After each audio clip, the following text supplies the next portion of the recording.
ইন্নাল ইনসানা লাফি খুসর, ক্ষতি থেকে যদি বাঁচতে চাও তোমাদেরকে চারটি কাজ করতে হবে। নাম্বার 1, ইল্লাল্লাযিনা আমানু, ঈমান আনতে হবে, ফাঁকিবাজি ঈমান আনলে হবে না। এখন কালেমার জিকির তো আওয়ামী লীগও করে, কালেমার জিকির তো এখন আল্লাহ ঈমানের সংখ্যা দিচ্ছে, ঈমান আনলেই হবে না। কারণ ঈমানদারের মধ্যেও ফাঁকিবাজ আছে। কারণ চিনি দেখতে যেমন, লবণও দেখতে তেমন, ইউরিয়া সার দেখতে যেমন, হোমিওপ্যাথি বড়ি দেখতে তেমন, ঠিক কিনা? কিন্তু কালেমার জিকির করলেই তো ঈমান আনা হবে না। আওয়ামী লীগ তো জিকির করে লা ইলাহা ইল্লাল্লাহ, নৌকার মালিক তুমি আল্লাহ, ঠিক কিনা? কালেমার জিকির করে, কোরআন শরীফ তেলাওয়াত করে। নারায়ণগঞ্জের সবে মুসলমান দৈনিক 70 থেকে 80 টাকা। হায় সুবহানাল্লাহ, দেখেন কত সচেতন এখানকার মানুষ। সুবহানাল্লাহ, আমি খুশি হয়েছি। আল্লাহ এই এলাকার মানুষকে জ্ঞানী বানায় দাও। আল্লাহ এখান থেকে বড় বড় আল্লামা সাঈদীর মতো আলেম বানায় দাও। আল্লাহ এখানকে কবি নজরুলের মতো বড় বড় শিক্ষাবিদ সাহিত্যিক বানায় দাও। দেখেন অনেক জায়গাতে জিজ্ঞেস করি, সচেতন না থাকার কারণে বলতে পারে না। এখানকার লোকেরা সচেতন, শুনেছে, আমার কথা নয়।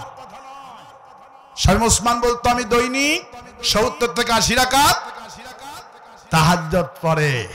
তাহলে আমুলের কোনো ঘাটতি ছিল আওয়ামী লীগের? ওরা তাহাজ্জুদ পড়তো। মাহফিলের সভাপতি, মসজিদের সভাপতি, মাদ্রাসার সভাপতি, ঠিক কিনা? সমস্যা কোন জায়গায়? তাহলে আল্লাহ পাক বলছেন ঈমান আল্লাহু ইল্লাল্লাযিনা আমানু, ঈমান আনতে হবে আমার প্রতি। কিন্তু ওরা ঈমান আনছে 4টি দেশের প্রতি। নাম্বার 1, ওদের প্রথম প্রভু হলো ভারত। আওয়ামী লীগের প্রথম প্রভু হলো ভারত, 2 নম্বর হলো চীন, 3 নম্বর হলো রাশিয়া, 4তে রাখছে আমেরিকাকে। কারণ ক্ষমতা ছাড়বে না। ভারত আল্লাহর প্রতি ঈমান আনা বাদ দিয়া ভারত যা বলে ক্ষমতা দেওয়ার জন্য তাই করে। আমরা ঈমান আনছি কার প্রতি? আজও বিএনপির লোকেদেরকে দেখলাম ভারতের বিরুদ্ধে কথা বললো, আমরাও কথা বলি, ভারতের সাথে কোনো আপোষ নাই। বিএনপি জামাত ভারতের পক্ষে আমরা নাই। আমরা ঈমান আনছি কার প্রতি? ঈমান আনছি আল্লাহর প্রতি। আর আওয়ামী লীগের মূল ঈমান ছিল ভারতের প্রতি। এই জন্য যখন মিছিল নিয়ে গেছে হাসিনা, প্রথম ফোনটা দিছে মুদিরে, মুদি আমারে বাঁচাও। মুদি কয় ঠিক আছে, বিমান নিয়ে চলে আইসো, যেখানকার মাল সেখানে চলে গেছে, ঠিক কিনা বলে? বাপের পতন যেই মাসে মেয়ের পতন সেই মাসে আমার ভাইয়েরা, আমরা ছিলাম ইমানদার। 18 কোটি মুসলমান 16টা বছর ধরে জুলুম করেছে। আমরা কাকে ডাক মেরেছি? আল্লাহকে ডেকেছি, আমাদেরকে বাঁচাইছেন কে? আল্লাহ বলছেন আমার প্রতি ঈমান আন, ফাঁকিবাজি ঈমান আনলে হবে না। এই জন্য আল্লাহ পাক বলছেন ক্ষতি থেকে যদি বাঁচতে চাও, জাহান্নাম থেকে যদি বাঁচতে চাও, ইল্লাল্লাযিনা আমানু, আমার প্রতি ঈমান আনতে হবে। কিন্তু ঈমান আনতে হবে শিরক মুক্ত ঈমান আনতে হবে। কিন্তু ওরা ঈমান আনে, সেই ঈমানের মধ্যে ভেজাল আছে। এই জন্য আল্লাহ পাক রাসূলকে বলছে হুজুর ওদেরকে শোনায় দেন, ওয়া মিনান নাসি মান ইয়াকুলু আমান্না বিল্লাহি ওয়া বিল ইয়াউমিল আখিরি ওয়া মা হুম বিমুমিনিন। মানুষের মধ্যে কিছু লোক আছে মিনান নাসি মান ইয়াকুলু আমান্না বিল্লাহ, আল্লাহ যেহেতু বলছেন ঈমান আনো, ইল্লাল্লাযিনা আমানু, আমার প্রতি ঈমান আনো, আমি তোকে জাহান্নাম থেকে বাঁচাবো, ক্ষতি থেকে বাঁচাবো। কিন্তু আল্লাহ বলছেন হুজুর এদের মাথায় টুপি, এরা হজ করে, কিন্তু ওয়া মিনান নাসি মান ইয়াকুলু আমান্না বিল্লাহ, মানুষের মধ্যে কিছু লোক আছে ঈমানের কথা বলে, পরকালের কথা বলে, তোমার কাছে এসে তোমারও কথা বলে, কিন্তু ওমা হুম বিমুমিনিন, এগুলি মুমিন না, ঈমানদার না, এগুলি হলো বাটপার। এগুলি কি? এগুলি বাটপার। কোরআন শরীফ খতম করে কিন্তু কোরআনে কারিমের শাসন সমাজে চালু হোক চায় না। আল্লাহর প্রতি ঈমানের কথা বলে, লা ইলাহা ইল্লাল্লাহ, আল্লাহ কয় এই কথা যদি বলো তাহলে কেন বলো না চোর চুরি করলে হাত কাটতে হবে, আমি তো আইন দিয়েছি। কিন্তু ওরা শুধু কয় লা ইলাহা ইল্লাল্লাহ, আমি আল্লাহর কোরআন তেলাওয়াত করি, আমি হজ করি, আমি হাজি মানুষ। কিন্তু হুজুর রাসূলের কাছে যখন কালেমা পড়লেন, মুনাফিকেরা কালেমা পড়লো লা ইলাহা ইল্লাল্লাহ, কিন্তু রাসূল যখন বলে এসো কালেমা যখন পড়ছো, এখন আল্লাহর হুকুমে তোমার জীবন চালাতে হবে। কার হুকুমে? তুমি যখন কালেমার মধ্যে প্রবেশ করছো, কালেমা যখন তুমি পড়নি, তোমার জীবন যেমন খুশি তেমনই চালাও। যেমন আপনি মাদ্রাসায় ভর্তি হননি, মাদ্রাসার ছাত্র না, আপনি যখন খুশি মাদ্রাসায় ঢুকতে পারবেন, যখন খুশি বের হতে পারবেন। যখন মাদ্রাসার আপনি ভর্তি হবেন, মাদ্রাসার রুটিন আছে না নাই? রুটিন আছে না? রুটিন আছে। ইচ্ছা মতো ঢুকলে আর বের হতে যাওয়া যাবে না। আপনি ভর্তি যখন হবেন, মাদ্রাসার রুটিন আছে, রুটিন মোতাবেক চলতে হবে, পড়তে হবে। যখন যাবেন ওস্তাদের থেকে ছুটি নিতে হবে, ইচ্ছা মতো যাওয়া যাবে। রাসূল বলছেন তুমি যখন কালেমা পড়েছো, তোমার এই জীবন কখনো ভাগ করা যাবে না। রাজনীতি করবা আল্লাহর হুকুমে, অর্থনীতি করবা আল্লাহর হুকুমে, ব্যবসা করবা আল্লাহর হুকুমে। যেহেতু কালেমা পড়েছো, তোমার এই জীবন সব কিছু চলবে কার হুকুমে?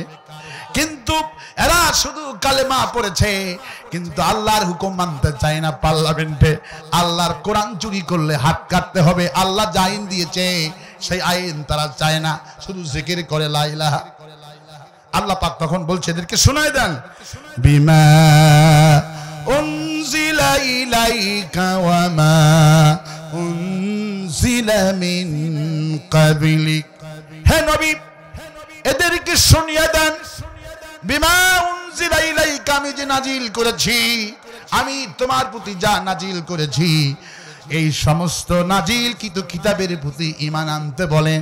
শুধু ওদের সুবিধা মতো আয়াত মানে, কিন্তু চুরি করলে হাত কাটতে হবে, নাকের বদলে নাক, দাঁতের বদলে দাঁত, চোখের বদলে চোখ, কানের বদলে কান, জখমের বদলে জখম, জানের বদলে জান, আমি হুকুম করে দিয়েছি। আল্লাহু আকবার। কে দিয়েছে? আল্লাহ বলছে হাবিব, আপনার রাষ্ট্রে যদি কোনো মানুষকে হত্যা করে, জানের বদলে জান, যদি কেউ কান নষ্ট করে, কানের বদলে কান, দাঁতের বদলে দাঁত, চোখের বদলে চোখ, জখমের বদলে জখম, এগুলি হলো আমার বিধান। আল্লাহু আকবার। ওয়া মান লাম ইয়াহকুম বিমা আনজালাল্লাহু ফাউলাইকা হুমুল যালিমুন। আমি যা নাজিল করেছি, কালেমা পড়লো ঠিকই, কিন্তু আমার কোরআন দিয়া বিচার করে না, ক্ষমতায় গিয়া চায় না, বরঞ্চ যেই দল চায় এই দলে ব্যান করে। যেই দল আল্লাহর আইন চায়, এই দলের নেতাদেরকে ধরে ধরে ফাঁসি দিয়া মারে, আর নিজেরা ঘোষণা করে লা ইলাহা। এর নাম ঈমান নয়, এর নাম হলো ফাঁকিবাজি, বাটপারি।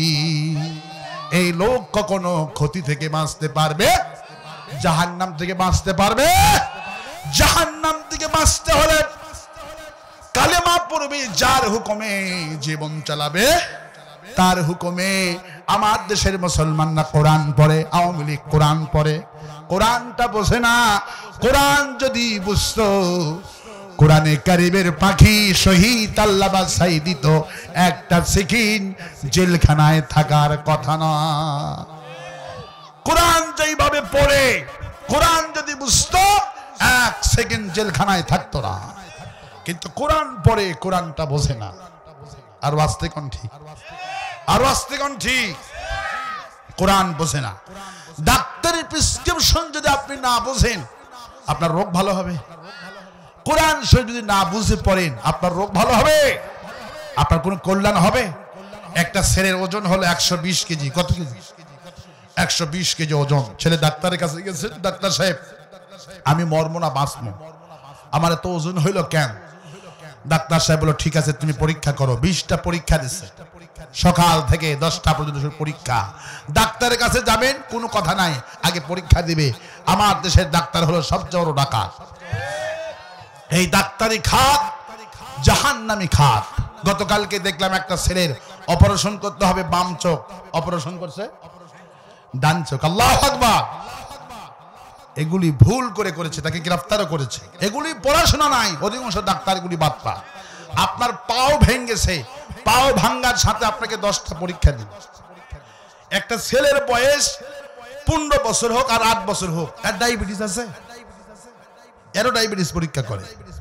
একটা লোক মাথা ঘুরতেছিল, স্ত্রী বলছে তুমি পরীক্ষা করো তো, ডায়াবেটিস হাসপাতালে গেছে। ডাক্তার বলছে তোমার সকাল বেলার পেশাব লাগবে। লোকটা পরের দিন যখন পেশাব, সকালবেলা ফজর নামাজ পড়ে পেশাব করে ফেলাইছে, যাওয়ার সময় বিবির গাল খাওয়ার ভয়তে কল থেকে চাপ দিয়ে ছোট বোতল করে পানি নিয়ে চলে গেছে। ডাক্তারকে 1 কুলুপ দিছে পরীক্ষা করার জন্য। 2টার সময় রিপোর্ট দিচ্ছে বাবা তোমার ডায়াবেটিস 0.14। লোকটা পকেটে ছিল পুরো পানি, মুখে মেরে দিছে।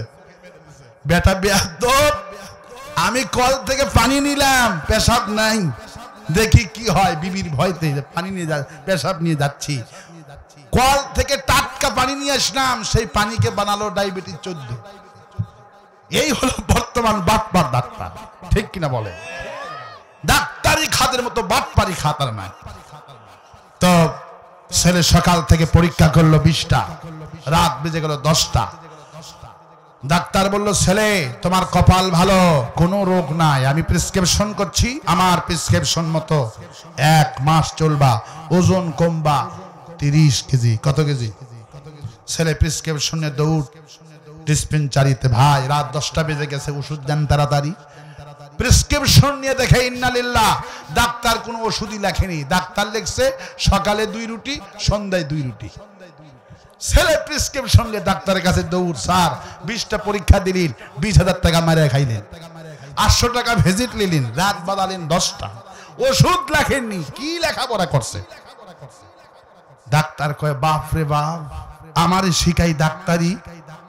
বেটা তোর কোনো অসুখ নাই, আমি বলছি না তোর শরীর ভালো, তো খাওয়া কন্ট্রোল করতে হবে। কি কন্ট্রোল করতে হবে? সকালে 2 রুটি, সন্ধ্যায় 2 রুটি, এটা হলো তোর চিকিৎসা। কয় ও স্যার বুঝলাম। দরজার কাছে যেতে না যেতেই প্রেসক্রিপশন নিয়ে স্যার আর একটা কথা, আর একটা জিনিস বুঝিনি। কি বুঝনি বাবা? এই যে সকালে 2 রুটি খাবো আর সন্ধ্যায় 2 রুটি খাবো, এই রুটিটা ভাত খাওয়ার আগে খাবো না পরে খাবো? আচ্ছা বলেন, এ কিছু বুঝেছে? ও যেমন কিছু বোঝে নাই। আজ বাংলাদেশের মুসলমানের অবস্থাটা ঠিক এমনই হয়ে গেছে। লক্ষ লক্ষ মানুষ রাতের বেলায় আজহারির মাহফিলে লালমনিরহাটে দেখলাম জড়ো হয়ে গেছে। গোটা প্যান্ডেল ভর্তি বালুস নিয়ে এসেছে, খাতা নিয়ে এসেছে, মানুষ লক্ষ লক্ষ হতেছে, মাহফিলে জায়গা নাই। লক্ষ লক্ষ মানুষ মাহফিলে হচ্ছে, কিন্তু দুঃখ এক জায়গায়, মানুষ যত আসে, কোরআন যত শোনে, কোরআনটা তত বোঝে না। লক্ষ লক্ষ মানুষ হয়, কিন্তু মানুষগুলি কোরআন বোঝে না। যতগুলি মাহফিল প্রতিটা দিন হয়, যদি মানুষ যদি কোরআন বুঝতো, তাহলে বাংলাদেশে কোরআনের পার্লামেন্ট হয়ে যেত। কোরআন শুনে ঠিকই, কোরআন বোঝে না। ইন্নাল ইনসানা লাফি খুসর। ঈমান আনতে হবে কার প্রতি? ঈমান যদি আনতে পারো, আল্লাহ পাক বলে বান্দারে আমি তোকে ক্ষতি থেকে বাঁচায়া দিব। ঈমান আনতে রাজি আছেন কারা কারা? আল্লাহর প্রতি পরিপূর্ণ জীবনের সকল ক্ষেত্রে। আল্লাহ হাতকে কবুল করুন, আর আস্তে কোন আমিন। এই জন্য নামাজ পড়ব কার জন্য? রোজা করব কার জন্য? হজ করব কার জন্য? যাকাতটা দিব কার জন্য? বউকে পিটাবো কার জন্য? পিটানো যাবে? রাসূলুল্লাহ বলছেন যারা পড়েছে লা ইলাহা ইল্লাল্লাহু মুহাম্মাদুর রাসূলুল্লাহ, যারা ঈমান এনেছি এরা যেন খায়রুন নাস আহলিহি, এরা যেন বিবির সাথে ভালো ব্যবহার করে। নবী বললেন যে ব্যক্তি বিবির কাছে উত্তম হয়ে যাবে, এই লোকগুলি আল্লাহর জান্নাতি হয়ে যাবে। কথা তো কোন বলে রাসূলুল্লাহ বললেন আমি আমার বিবির কাছে উত্তম ব্যক্তি। মা আয়েশা বললেন 9 বছর বয়সে বিশ্ব নবীর ঘরে আমি গেলাম, হাফ গিলাস দুধ ছাড়া কিছুই পেলাম না, কিন্তু বিশ্ব নবীর ঘরের দিকে তাকায় দেখি পুরা ঘরটা আমার জন্যই ভালোবাসা দিয়ে ভরে আছে। আমি ভালোবাসি তোমাকে, তুমি ভালোবাসো আমাকে, আমাদের দুজনের ভালোবাসা আল্লাহ যেন দেয় জান্নাতে। হুজুর বলছেন হুরুনিন, তোমার 72 জন হুর তোমাকে দেওয়া হবে, আর 72 জনের হুরের সর্দার হবে তোমার দুনিয়ার স্ত্রী। আর আস্তে কম সুবহানাল্লাহ। রাসূলুল্লাহ বলছেন খবরদার, ঈমান যারা এনেছো বিবিকে মারবা না। রাসূলুল্লাহ বলেছেন যারা বিবির গায়ে হাত দিবে কিয়ামতের দিন ফিরআউনের সঙ্গে এদের হাসর হবে। কার সাথে? অধিকাংশ লোকের হাসর হবে ফিরআউনের সঙ্গে, কারণ ফিরআউনের মতো আচরণ করে, ঠিক কিনা? বিবির সাথে যে খারাপ আচরণ করে এই কথাটা কে বলেছে? এই জন্য আল্লাহ পাক तमाम পৃথিবীর ইমানদারদেরকে আল্লাহ পাক থেট করছেন যে ছাত্র ভালো ওই ছাত্রকে বেশি বকা দেয়, ঠিক কিনা? যার লেখাপড়া নাই ওরে কোনো বকা দেয় না, যারে ভালোবাসে তাদেরকে থেট দেয়, মারে। বাবা ও নষ্ট হয়ে গেছে, তুমি ভালো ছাত্র, তুমি যদি নষ্ট হয়ে যাও আমার বড় কষ্ট হয়ে যাবে। এই জন্যে যে ভালো ছাত্র তাকে গাইড করে বেশি।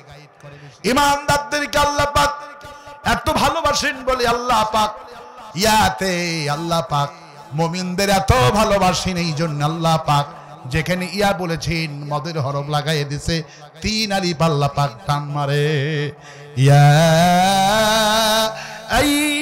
আইয়ুহাল্লাযীনা আমানু। সুবহানাল্লাহ। আল্লাহ 3 আলিফ টান দিয়া ইমানদারদেরকে আল্লাহ ডেকে কয় আল্লাহু আকবার বলে, আর কাফেরদেরকে কোনো টান নাই। আল্লাহু আকবার। কাফেরদেরকে আল্লাহ কোনো টান দেয়নি, আল্লাহু আকবার বলে।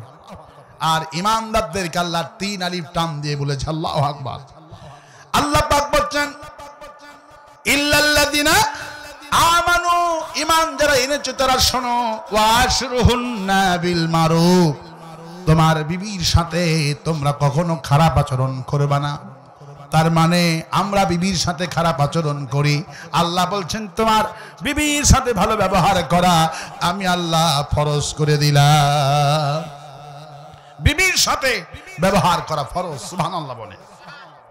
শুধু তাই নাই, বুখারী শরীফে এসেছে রাসূলুল্লাহ বলছেন তুমি যদি বিবিকে খাওয়াও, পানি খাওয়াও, বিবির জন্য তেল কেন, বিবির জন্য তুমি কসমেটিক কিনবা, ঘুরতে নিয়ে যাবা, শ্বশুর বাড়িতে নিয়ে যাবা, তোমার কোনো লস হবে না। তোমার বিবির জন্য যত তুমি টাকা খরচ করবা বান্দারে, আমি আল্লাহ তোমার আমুলনামায় সাদগার সওয়াব লিখে দিব। কিয়ামতের দিন যখন তোমার আমুলনামা মাপা হবে, তোমার বিবির জন্য যত টাকা খরচ করেছো এই সব আমুলনামায় ওজন করা হবে। নবীজি বলছেন খবরদার তোমার বিবিকে হেলা মনে করবে না। বদরের দিনে ওসমান রাদিয়াল্লাহু তাআলা আনহু বিশ্বনবীর কাছে এসে কাঁদছেন, বিশ্বনবীর জামাই। হুজুর বলে ওসমান তুমি কাঁদো কেন? ইয়া রাসূলুল্লাহ আমি মনে হয় পাগল হয়ে যাব, আমার স্ত্রী আপনার কন্যা অসুস্থ হয়ে গেছে, আমি জিহাদে যাব না বিবির খেদমত করব। হুজুরও কান্দে, ওসমানও কান্দেন। কি আশ্চর্য কথা! প্রথম যুদ্ধ বদর, গুরুত্বপূর্ণ যুদ্ধ হলো বদর। 313 জন সাহাবী, সংখ্যাতেও কম। হুজুর বলছেন কুমু বিনা ইলাল জান্নাতি আরদুহা কারিদিস সামাওয়াতি ওয়াল আরদ। আমার সাথে বদরে কে যাবে?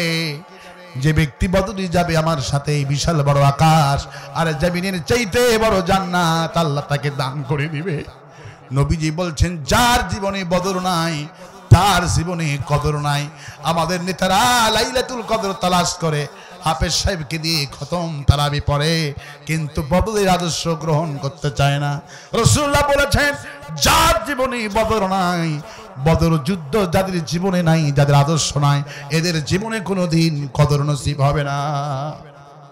আরো আস্তে কোন ঠিক আমার ভাইরা প্রথম যুদ্ধ গুরুত্ব কতটুকু জিবরাইল আমিন হাজির আসসালামু আলাইকা ইয়া রাসূলুল্লাহ আল্লাহ আমাকে পাঠিয়ে দিয়েছেন আপনার জামাই ওসমান যেন নিজের বিবির খেদমত করে আর আপনি 312 জন যোদ্ধা জিহাদে চলে যান সুবহানাল্লাহ ওসমান যেন বাড়িতে বিবির খেদমত করেন যদি প্রয়োজন হয় ওসমানের বদলা আল্লাহ পাক জিহাদের ময়দানে ফেরেশতা পাঠায়া দিবে হুজুর 312 জন সাহাবীকে নিয়ে চলে গেলেন তুমুল যুদ্ধ শুরু হয়ে গেল কাফেররা 70 জন বন্দী হলো 70 জন মারা গেল মুসলমান মারা গেল মোটে 14 জন রাত্রি বেলা হুজুর জিহাদ থেকে ফিরলেন ফিরে ওসমানকে ডাকলেন ওসমান কাঁদতে কাঁদতে বিশ্ব নবীর সামনে খাড়া হয়ে গেল হুজুর বলে ওসমান তুমি কাঁদো না একজন সাহাবীকে বলছে ওসমানের ভাগের যে পোটলাটা আছে এই পোটলাটা আমাকে দাও হুজুর একটা বিশাল বড় পোটলা ওসমানকে দিলেন ওসমান পোটলা নিয়ে আরো কান্দে হুজুর জিহাদে গেলাম না পোটলাটা কিসের হুজুর বলে ওসমান তোমার বিবি অসুস্থ আমার কন্যা তোমার বিবি অসুস্থ হয়ে গেল আল্লাহ তোমাকে নিষেধ করলো আল্লাহ আমাকে বলছেন ওসমান নিজের বিবির খেদমতের করার জন্য আমি আল্লাহ এত খুশি হয়ে গেছি সমস্ত সাহাবীদেরকে যেইভাবে আমি জিহাদের সওয়াব দিয়েছি ওসমান রাদিয়াল্লাহু তাআলা আনহু নিজের বিবির খেদমত করার জন্য আমি আল্লাহ ওসমানকে সেই সওয়াব দান করেছি আজ আমি যে তোমাকে পোটলাটা দিলাম এগুলি হলো কাফেরদের রেখে যাওয়া সম্পদ ওদের টাকা ওদের ঘোড়া ওদের সোনা দানা যা পেয়েছি এগুলিকে বলা হয় গনিমতের মাল কি বলা হয় গনিমতের মাল বলা হয় আমি যখন গনিমতের মাল পেয়ে যখন ভাগ করছি 312 জনে আল্লাহ পাক আমাকে ওহী করলেন হুজুর 312 জনের জন্য গনিমতের মাল ভাগ করবেন না 313 জনেরই ভাগ করবেন কারণ ওসমান নিজের বিবির খেদমতের জন্য জিহাদে যেতে পারেননি আমি আল্লাহ জিহাদের সওয়াব দিলাম গনিমতেরও মালের ভাগ দিয়ে দিলাম ওয়াশরুহুন্না বিল মারুফ খবরদার ইল্লাল্লাযিনা আমানু ঈমান যারা আনছো বিবির সাথে ভালো ব্যবহার করা আমি আল্লাহ ফরজ করে দিলাম ওয়াজালা বাইনাকুম মাওয়াদ্দাতাও ওয়া রাহমা তোমার বিবি তোমার জন্য বড় করুণা ভালোবাসার বাহন বানিয়ে দিয়েছি বিবি পুরুষের জন্য আল্লাহ বলেন করুণা আপনার জন্য ভালোবাসা এত ভালোবাসা উজাড় করতে পারে বিবাহের পরে আপনার জন্য না খেয়ে কেউ থাকে না আল্লাহ বলছেন তোমার জন্য উপহার করুণা ভালোবাসা দিয়েছি তোমার কলিজার তোমার জন্য তোমার বিবির কলিজার মধ্যে আপনার জন্য নাটক থেকে আসতেছেন রান্না বান্না করে বসে আছে স্ত্রী পেটে প্রচন্ড ক্ষুধা খায় না স্বামী আসবে একসাথে খাবে সুবহানাল্লাহ আসতে আরো 1 ঘন্টা লেট হয়েছে তাও খায় না 2 ঘন্টা লেট হয়েছে খায় না অনেক নাফরমান স্বামী আছে বিবির দিকে তাকায়ও না সমানে খায় বিবির দিকে তাকালি বোঝা যায় বিবির চেহারাটা শুকনা না খাওয়া কেন খাওনি বলে আপনার সাথে খাবো বলে আমি খাই নাই আল্লাহ বলছেন এই করুণাটা তোমার জন্য তোমার বিবিকে আমি করে দিয়েছি শুধু তাই নয় ঢাকাতে যখন যান আসতে যদি একটু লেট হয় রাতের বেলায় ঘুমায় না যতবার আপনাকে আপনার বিবিটা ফোন দেয় আপনার ভাই আছে ভাই এতবার ফোন দেয় না মা বাবা এতবার কেউ ফোন দেয় না নিজের বিবি যতবার দিনের মধ্যে যতবার ফোন দেয় আল্লাহ বলছে তোমার জন্য তোমার স্ত্রীকে করুণা আর ভালোবাসা দিয়ে পাঠাইছি আমার জীবনে প্রতিটা দিন রাতে দিন আমার স্ত্রী আমাকে যতবার ফোন দেয় আমার জীবনে একবার 365 বার ফোন দিয়েছিল কারেন্ট ছিল না সাতক্ষীরায় গেছিলাম ফোনটা বন্ধ মিস কল অ্যালার্ট ছিল মানে বন্ধ অবস্থায় কে কতবার মিস কল মালে মিস কল অ্যালার্ট আমি তখন চালু করে রেখে দিয়েছিলাম আমার স্ত্রী প্রায় 12 ঘন্টার মধ্যে 365 বার ফোন দিয়েছে আমি ফোন পেয়ে মাকে ফোন করলাম মা একটা দিন গেল খবর তো নিলা না আমার স্ত্রী 365 বার ফোন দিয়েছে কয় বাবা বই তো আসল সুবহানাল্লাহ বলে ভাইকে ফোন দিলাম কিরে কি খবর আমার ছোট ভাই সেনাবাহিনীর শিক্ষক আমি তারে চাকরি নিয়ে দিছি তারে ফোন দিলাম, কি খবর, ঝড় বৃষ্টি হয়েছে? কয় হয় ভাই, এখানেও হয়েছে। তাই বললাম কি খবর, আমার খবর লওয়া লাগে না? তোমার ভাবি 365 বার খবর দিল। কয় ভাবি তো আসো। বোনকে খবর দিলাম, 4টা বোন আমার, খুব ভালোবাসা আমাকে, কিন্তু কেউ ফোন দিল না। আমি একে একে ফোন দিচ্ছি যে আমার বোনদের বাড়িতে কেমন ঝড় বৃষ্টি হলো, কেউ আমার খবর নিল না। আমার বিবি আমাকে 365 বার ফোন দিয়েছে। আল্লাহু আকবার। তার মানে বোঝা গেল আল্লাহর কথা সত্য। আল্লাহু আকবার। তোমার জন্য তোমার বিবিকে ভালোবাসা দিয়ে তোমার জন্য কলিজা ভরে দিয়েছি। আল্লাহু আকবার। এরপরে আল্লাহ বলছেন ওয়াশিরুহুন্না বিল মারুফ, তোমার জন্য এত ভালোবাসা, সেই বিবির সাথে নাফরমানি করবি না, মারবি না, গালাবি না। চোখ দিয়ে তাকা, চোখের গুনাহ মাফ হয়ে যাবে। হাত ধর, হাতের গুনাহ মাফ হয়ে যাবে। আল্লাহু আকবার বলে। আল্লাহ পাক যেন এইভাবে করে প্রত্যেকটি ক্ষেত্রে আমল করতে পারি, আল্লাহ তৌফিক দিক। কোন আমিন। 12টা পার হয়ে গেছে।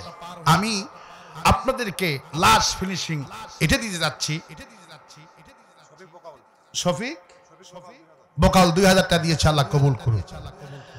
মাহফিল কমিটি আজকে এত শিক্ষিত, আমি খুশি হয়েছি। সবাই শিক্ষিত এবং ভালো। তবে তাফসীর মাহফিল দিনে করার চিন্তা ভাবনা করবেন যারা মাহফিল করেন বিভিন্ন গ্রামে।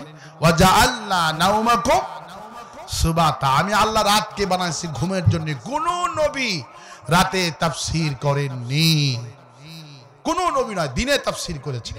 রাতে হলো ঘুমানোর জন্য। রাসূল সাল্লাল্লাহু আলাইহি ওয়াসাল্লাম ইশারের পর একটা প্রশ্নের জবাব দেননি। আবু হুরায়রাকে বলেছে আমি কালকে প্রশ্নের জবাব দেব, আজকে ঘুমাও। সুবহানাল্লাহ। আবু হুরায়রা বলে রাসূলুল্লাহ ইশারের নামাজ পড়ে প্রশ্নের উত্তর দিত না, ঘুমে দাও। রাত 12টার পরে আর কোনো তাফসীর হয় না। মুনাজাত করতে করতে কিন্তু আরো 20 মিনিট চলে যাবে। অতএব দোকানদাররা 6100 টাকা 110 দিয়েছে, আল্লাহ কবুল করুন। আর আসতে কোন আমি যদি এই মসজিদের জন্য ওয়া মিম্মা রাযাকনাহুম ইনফিকুন, আচ্ছা টাকা যদি না দিতে পারেন মাহফিল কমিটি আপনাদের থেকে জোর করে নেবে না, আর আমিও জোর করে চাব না। এটি হচ্ছে ঈমানের প্রশ্ন। কিসের প্রশ্ন? ঈমানের পরেই হলো টাকার প্রশ্ন। কে বলেছে? আল্লাহ বলছেন। সুতরাং যদি সম্ভব হয় চাদর ঢুকে দেন, যার কাছে যা আছে দিবে, মোটা অঙ্কেরও দিবে। চাদর ঢুকে দেন, চাদর ঢুকে যার কাছে যা আছে দিবে। আর যদি মোটা অঙ্কের কেউ কিছু দিতে চান থাকলে তো আমি আসি, আলহামদুলিল্লাহ, অসুবিধা কি? তাবারক আছে, কেউ তাবারক না নিয়ে যাবেন না, আলহামদুলিল্লাহ। মোসাম্মদ শামলি গ্রাম কুমিল্লাপাড়া 500 টাকা দিয়েছে, আল্লাহ কবুল করুন। হ্যাঁ, রুমাল ঢুকে দেন, মা বোনদের কাছেও দেন।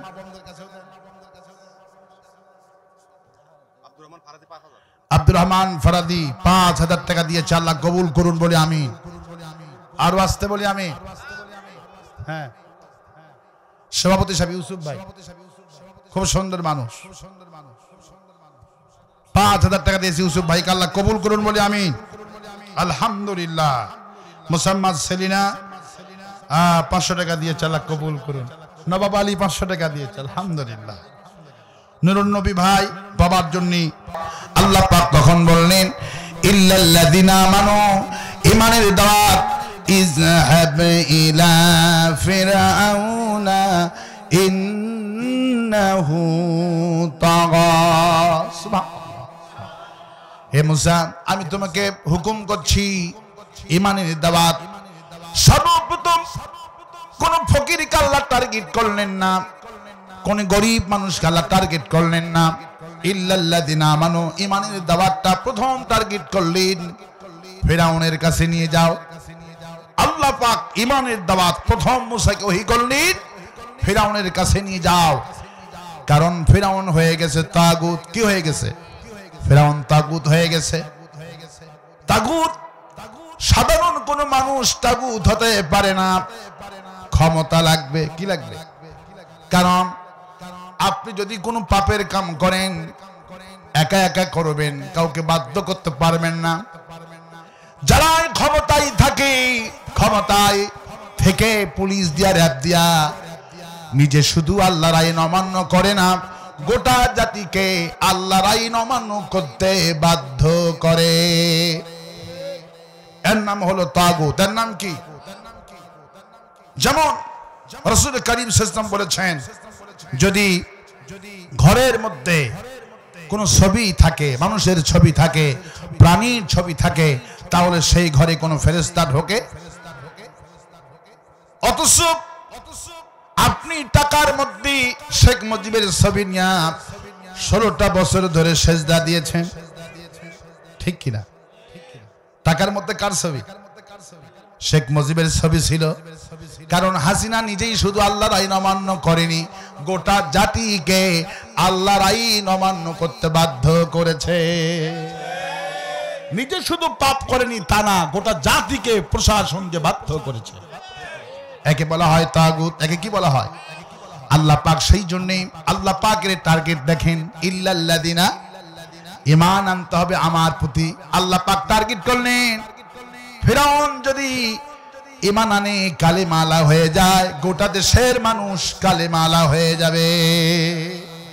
এই জন্য আল্লাহ পাক বলছেন, মুসা দেরি করো না, ইজহাব ইলা ফিরআউনা ইন্নাহু তাগা।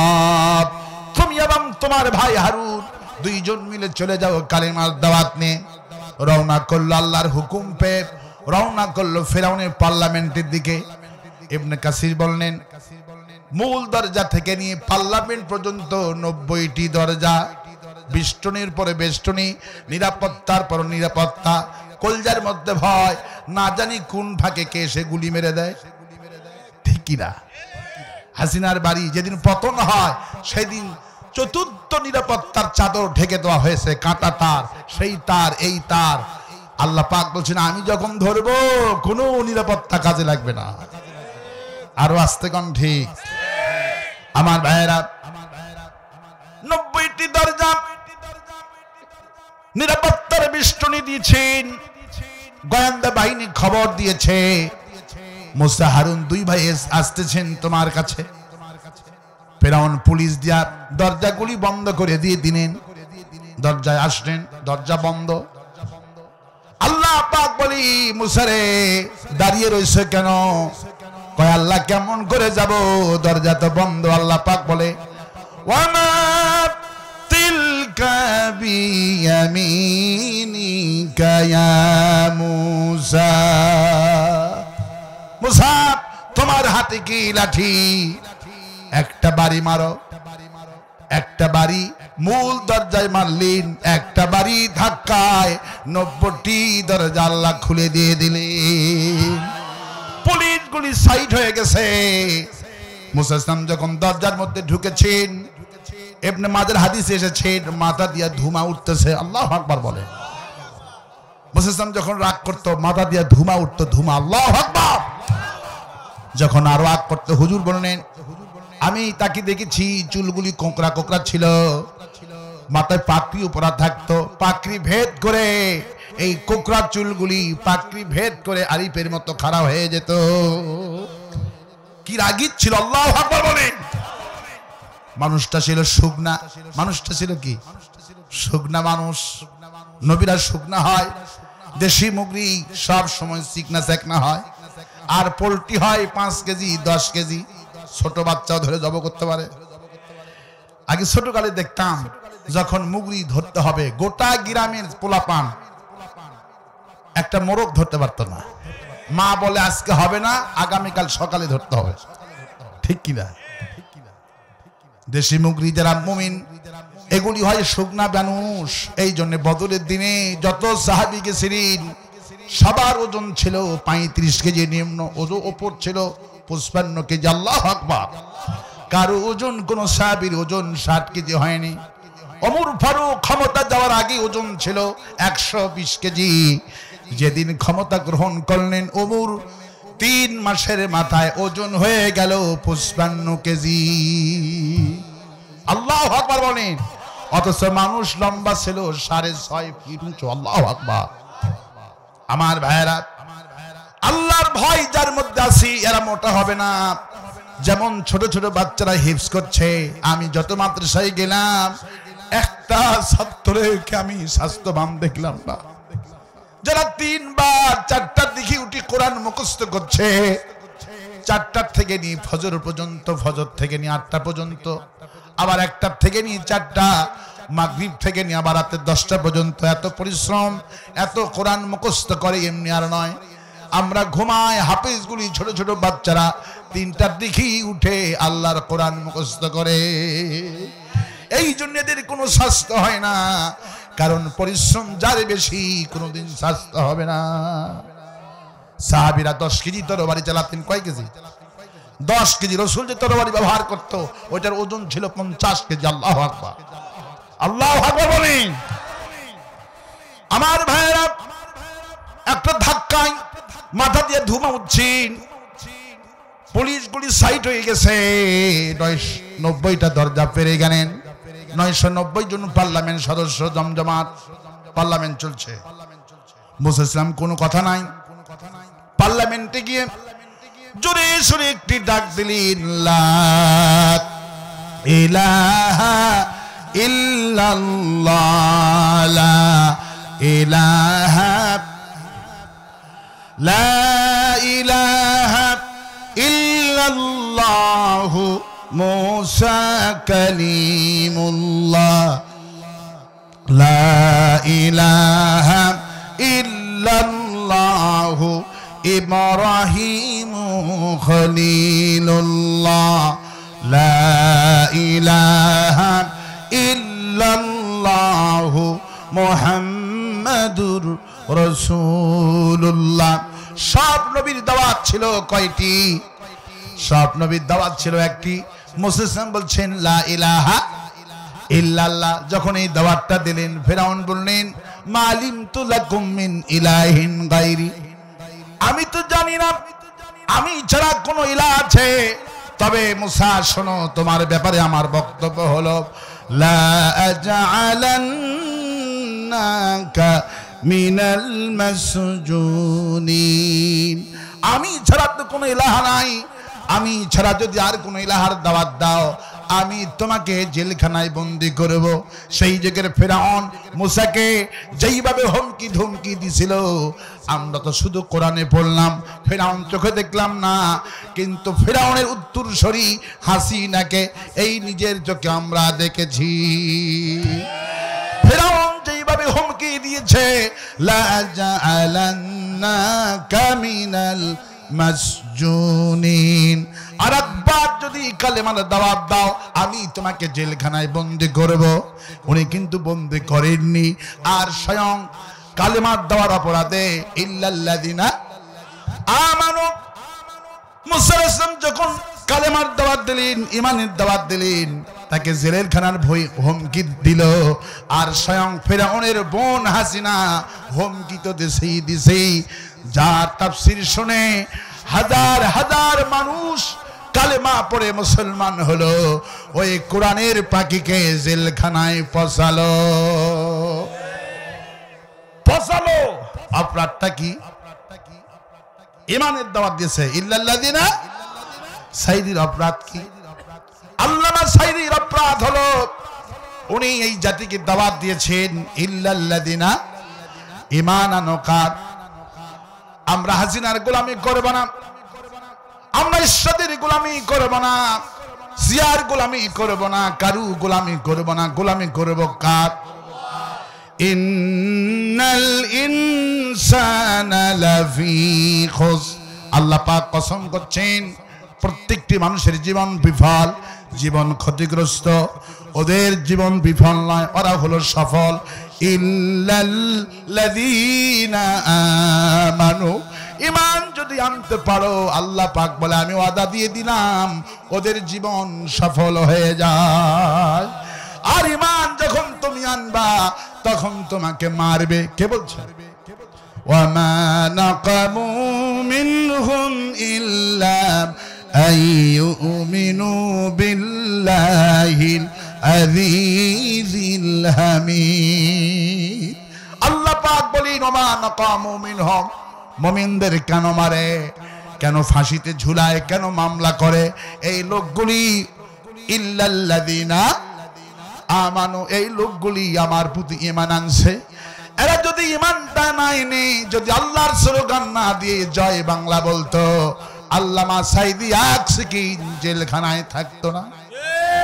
কিন্তু জেলে যাওয়ার কারণ হলো ইল্লাল্লাযিনা আমানু। সেই জন্য আল্লাহ পাক বলছেন, যখন নিজামী সাহেবকে ফাঁসি দিল, বিএনপির সালাউদ্দিন কাদের চৌধুরীকে যখন ফাঁসি দিল, আমার মুসল্লিরা কান্দে, হুজুর কি অপরাধ ছিল নিজামী সাহেবের, আব্দুল কাদের মোল্লার?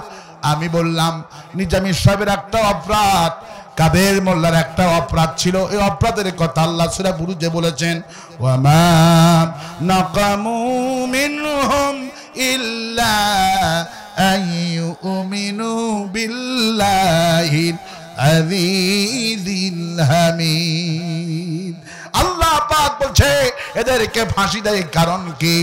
ফাঁসি দেওয়ার কারণ হলো ইল্লাল্লাযিনা আমানু, এই সব লোকগুলি আমার প্রতি ঈমান আনছে। যদি জয় বাংলা স্লোগান দিতেন, ফাঁসি কি হতো নাকি? কিন্তু আমরা তো জয় বাংলা বলতে পারবো, কারণ ইল্লাল্লাযিনা আমানু, ঈমান যারা এনেছে এরা তো জয় বাংলা বিশ্বাসী হতে পারে। ইল্লাল্লাযিনা আমানু, ঈমান যারা আনছে এরা আল্লাহর বিশ্বাসী হবে, এরা আল্লাহু আকবার স্লোগান দিবে।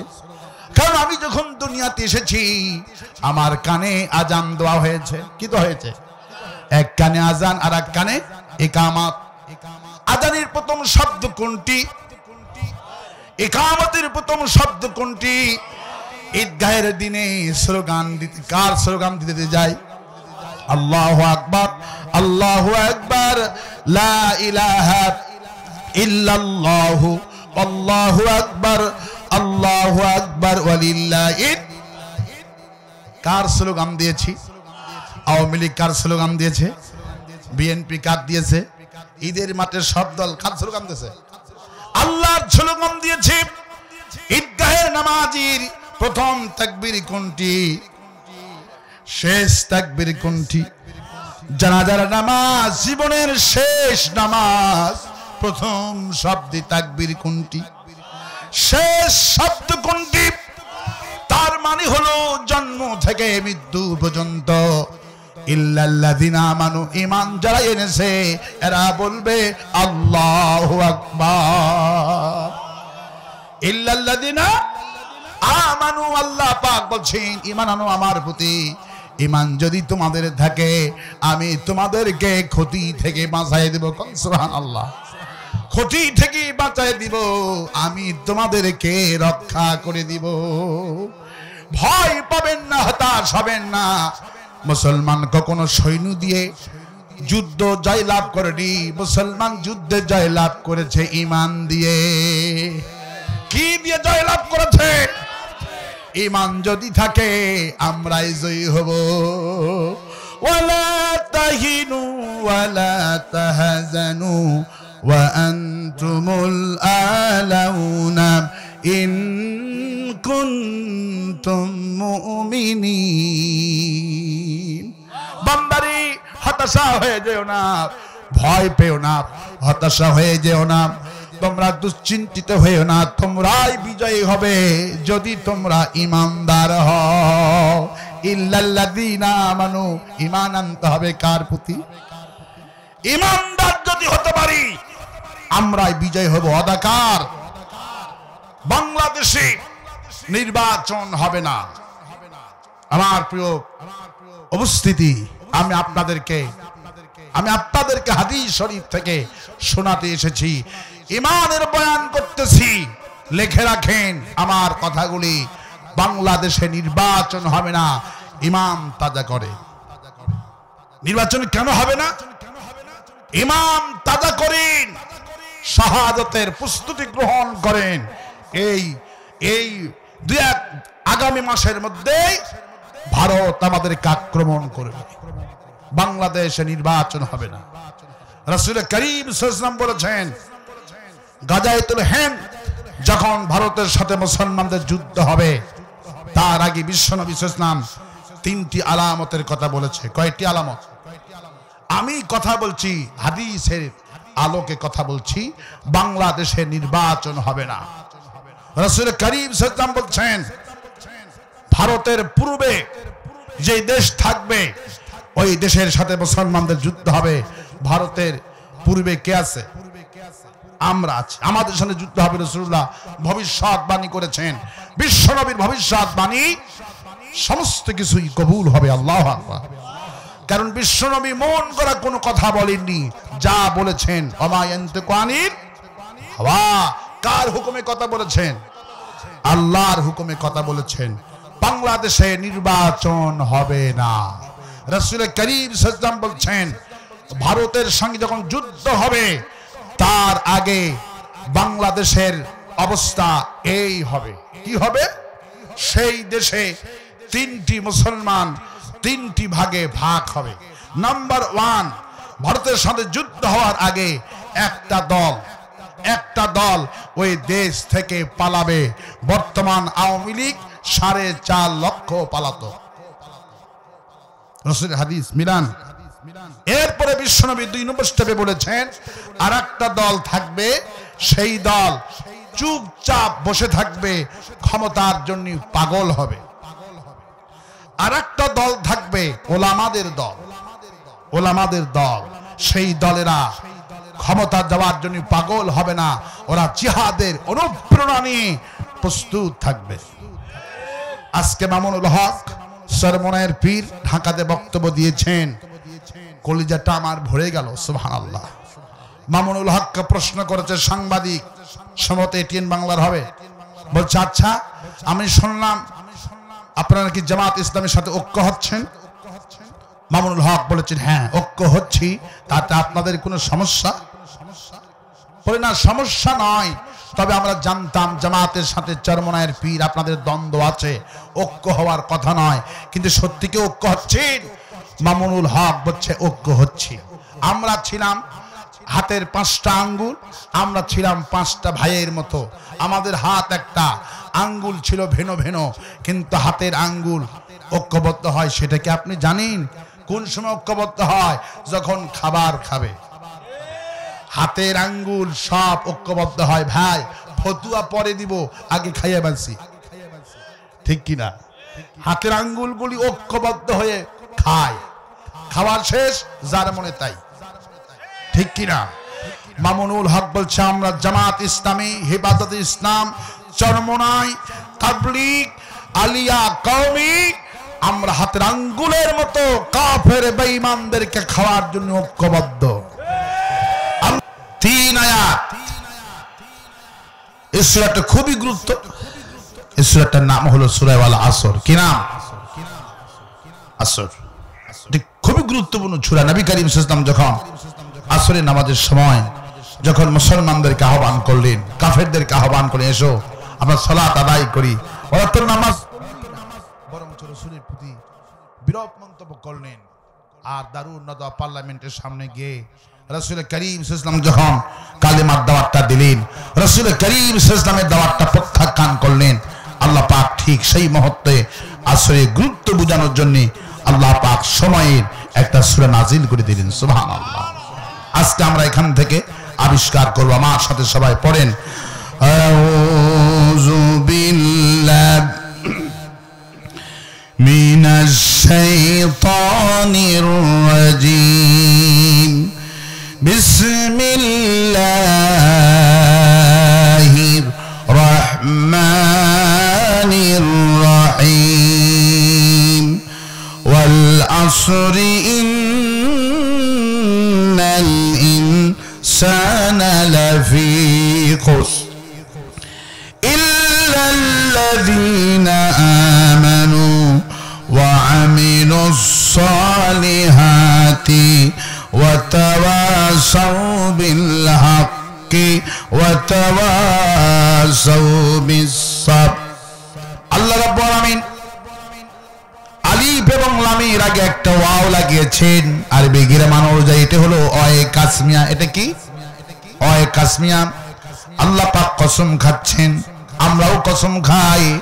কখন কসম খায়? যখন কথাটাকে বোঝানোর জন্য, দৃঢ় করার জন্য, তখন বলি আল্লাহর কসম।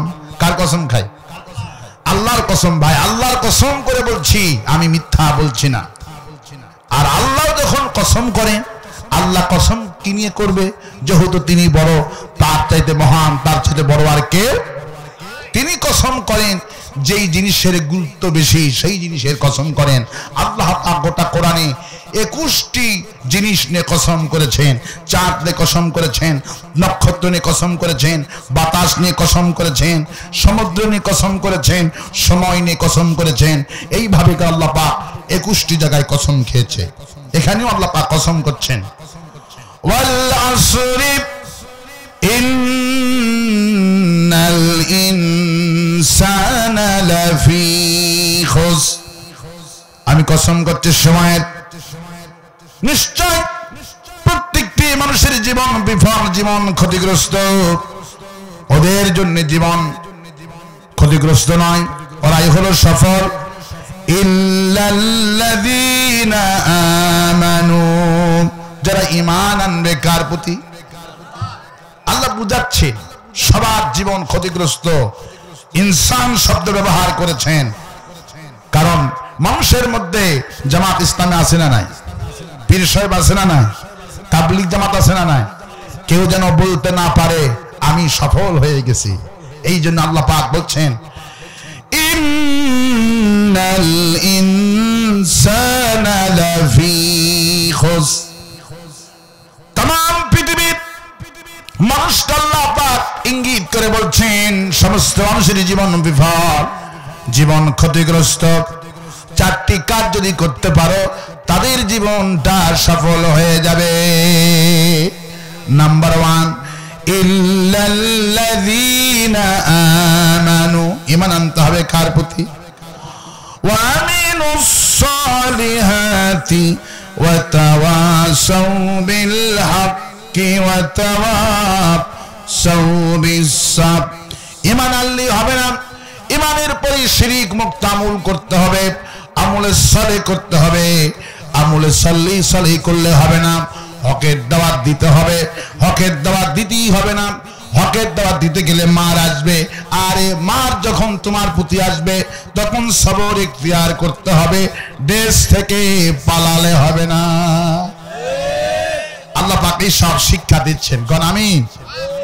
প্রথম শিক্ষা হলো ক্ষতি থেকে বাঁচতে হলে ঈমান আনতে হবে কার প্রতি? ইল্লাল্লাযীনা আমানু। সমস্ত নবীরা ঈমানের দাওয়াত দিয়েছেন। সব নবীরা কিসের দাওয়াত দিয়েছেন? কারণ ঈমানটাই হলো এক। ঈমানের স্বীকৃতি হলো লা ইলাহা ইল্লাল্লাহ, লা ইলাহা, জোরে লা ইলাহা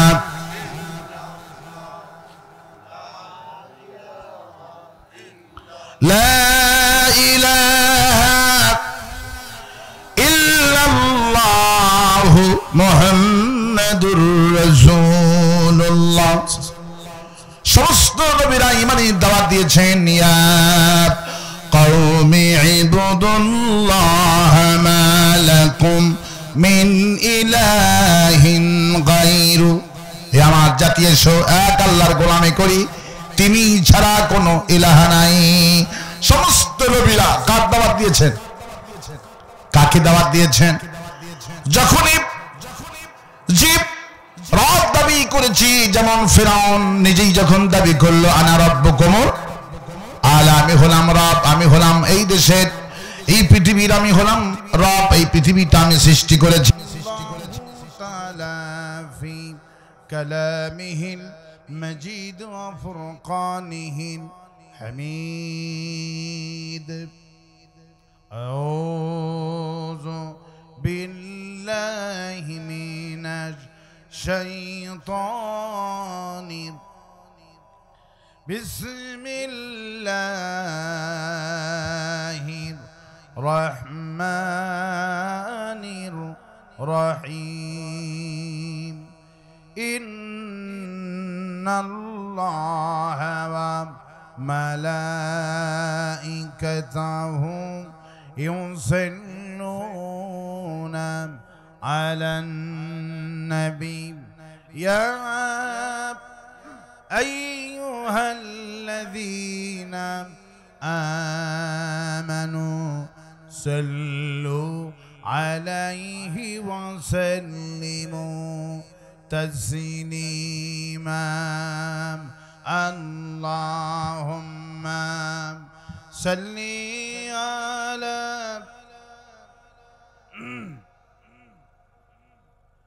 একটু দেন وعلى آل سيدنا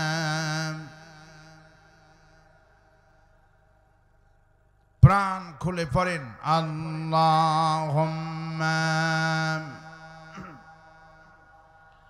সাইয়্যিদিনা মাওলানা মুহাম্মদ ওয়া আলা আলি সাইয়্যিদিনা মাওলানা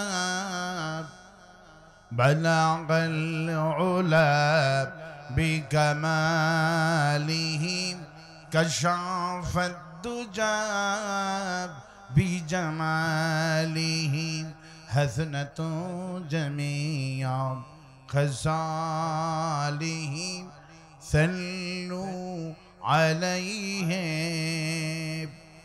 اے تیری معراج تھی کہ تو لوح قلم تک پہنچا اور میری مرض ہے کہ میں تیرے قدم تک پہنچا بلغ العلا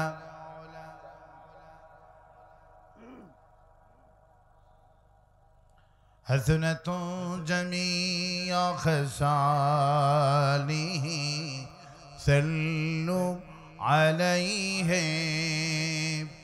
سورة يوسف بداری حکمت لقمان ما قریے قرآن بارے آئے দিলে সাদে মানে মা বালাগাল উলাম বিকামালিহি হাসনাতু জামিআ খাসালিহি সাল্লু আলাইহি আল্লাহুম্মা আমিন ربنا ظلمنا أنفسنا وإن لم تغفر لنا وترحمنا لنكونن من الخاسرين আয় আল্লাহ তাআলা এই রজবের চাঁদে হরিদা খলসি কুমিল্লা পাড়া মসজিদের উন্নয়ন কল্পে তাফসীর বাগান থেকে দরুদ সালাম পড়ে তোমার দরবারে হাত তুলেছি দরুদ সালাম টুকুন সোনার মদিনায় নবী পাকের রওজা মোবারকে পৌঁছায় দাও এখানে যারা আমিন আমিন বলছে এদের মধ্য থেকে আব্বা জান যারা হারালো আম্মা জান যারা হারালো আব্বা আম্মার কবরগুলি জান্নাতের বাগান বানায়া দিও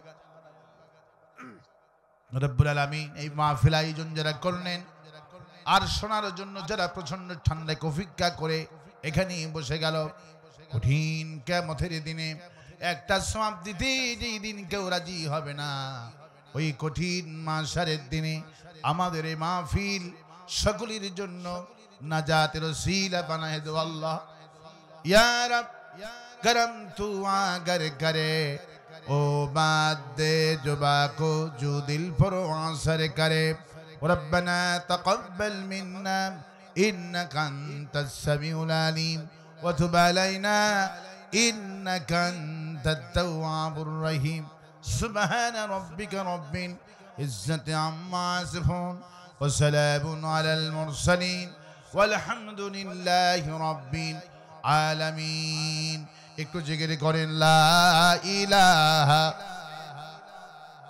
জোরে লা ইলাহা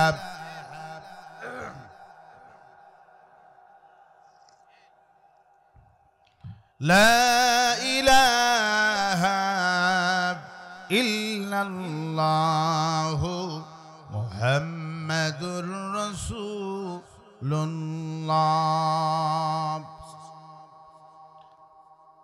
আজকের এই মাহফিলের সম্মানিত সভাপতি আলহাজ দিলওয়ার হোসেন বোকাউল, আজকের মাহফিলের সহ সভাপতি 6 জন লোক রাখা হয়েছে। আল্লাহ পাক সকলকে কবুল করুন। আজকের মাহফিলের প্রধান অতিথি আল্লাহ পাক তাকে কোরআনের জন্য কবুল করুন।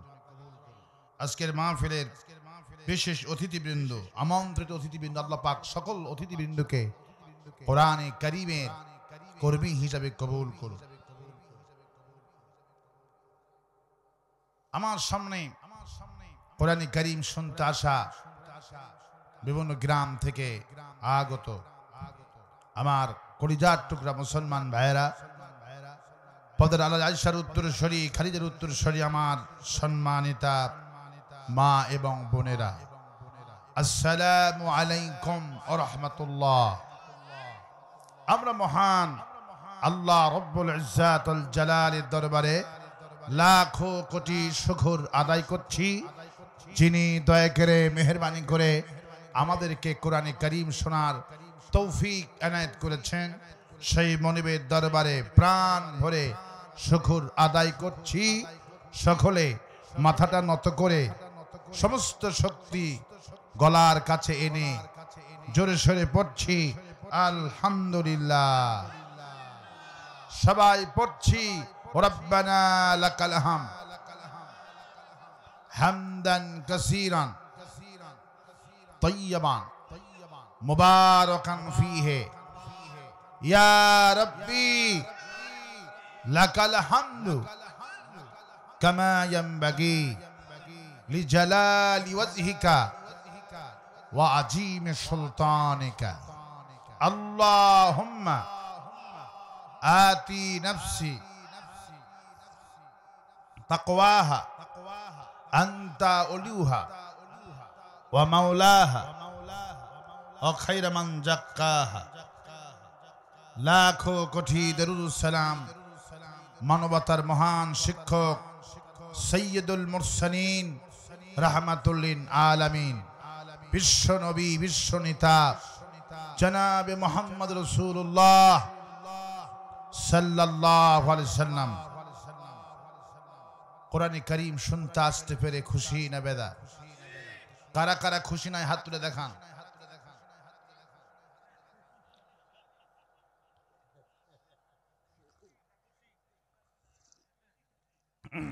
আমি বলেছি খুশি নাই কারা কারা, আর হাত তুলেছেন। আসলে আল্লাহ পাক আপনাদের এটা নেবেন না। সুবহানাল্লাহ। না বুঝে হাত তুলেছে, কি বুঝে? আর আল্লাহ পাক যদি কেউ না বুঝে কোনো গুনাহ করে সেটা গুনাহই না।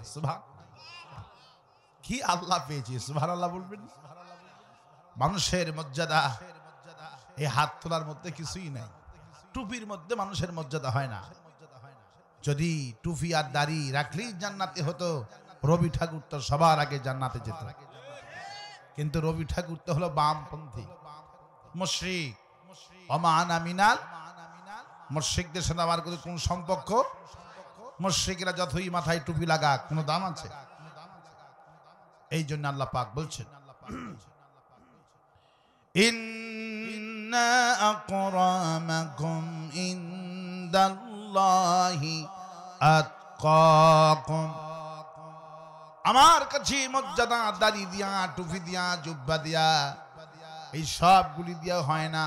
আমার কাছে মর্যাদা হয় কেবল মাত্র তাকওয়া দিয়া। কি দিয়ে দাম বাড়ে? তাকওয়া। উপরে সুন্নতের কোনো ঘাটতি নাই, টুপি দাড়ি এই সব দেখে তাকওয়া ধরার এবং মাপার কোনো উপায় নাই।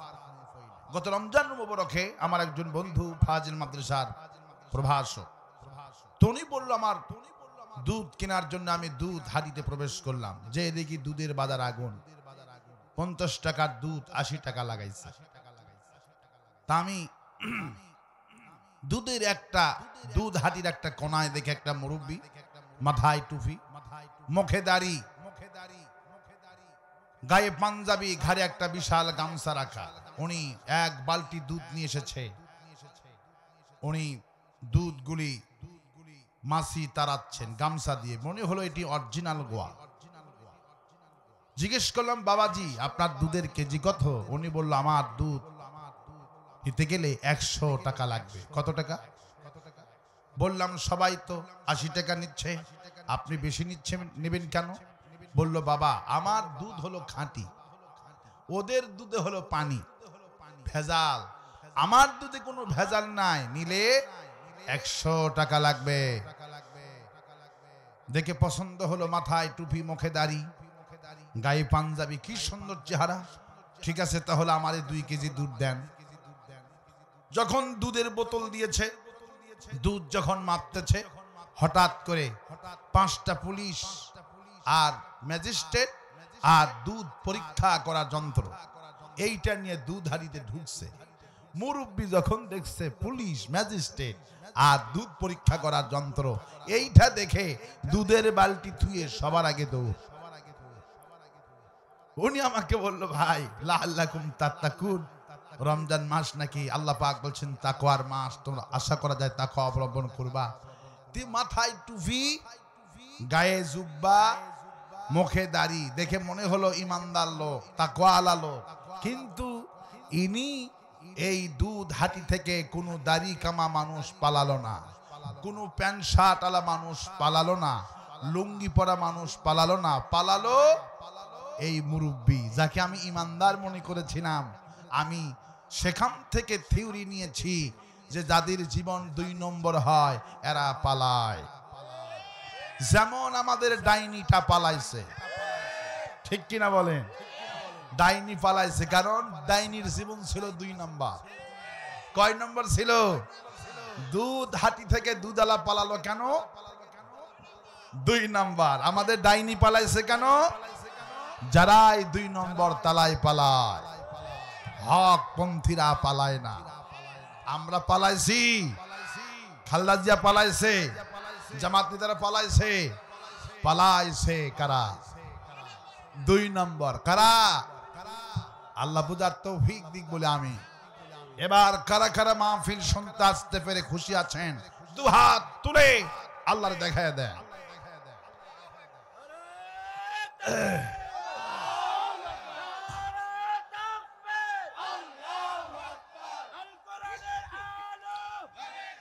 আল্লাহ হাতকে কবুল করুন বলে আমি। কোরআন শুনতে এসেছি। কি শুনতে এসেছি? কোরআন শুনতে এসেছি। কথা হবে কোরআন থেকে। তবে আমি এই জিহ্বা দিয়ে আমার কোনো ভাইকে কষ্ট দিতে চাব না, কারণ যারা আওয়ামী লীগ করে এরা না বুঝেই করেছে। আমার টার্গেট হলো আমার ভাইকে কোরআনে কারিমের কর্মী বানানো। আমি সেই মিশন নিয়ে এখানে বসেছি। আমাদের মিশন, আমাদের ভীষণ কোরআনে কারিমের দাওয়াত দিয়ে আপনাদেরকে কোরআনের কর্মী বানাবো। এটি হলো আমাদের কথা। যেটি বাস্তব সেটি একটু 2-1টা দৃষ্টান্ত আসবে। মূল হলো আমি আপনাদেরকে কোরআনের দাওয়াত দেব। আমি ওই 5ই আগস্টে নিয়ে আমরা বসে নাই, ওটা যা হয়ে গেছে হয়ে গেছে। এখন সামনে আমাদের আওয়ামী লীগ যারা করে এরা আমাদের ভাই। এরা আমাদের কি? এরা আমাদের ভাই। আমি আমার ভাইকে কোরআন বুঝে কোরআনের কর্মী বানায়া একসাথে জান্নাতে যাব। আলহামদুলিল্লাহ বলে। ওদেরকে দূরে ঠেলে দিব না। সুবহানাল্লাহ বলবেন না? রাসূলুল্লাহ তায়েফে গিয়ে মার খেয়েছিলেন। রাসূলুল্লাহ কি ওদের জন্য কি পাথর মারতে বলছিলেন? জিবরাইল আমিন, আসসালামু আলাইকা ইয়া রাসূলুল্লাহ, কোনো টেনশন করবেন না, আমি পাহাড় পরিচালক ফেরেশতাকে নিয়ে এসেছি, হুকুম করেন পাথর চাপা দিয়া সব কাফেরগুলি মেরে ফেলে দিব।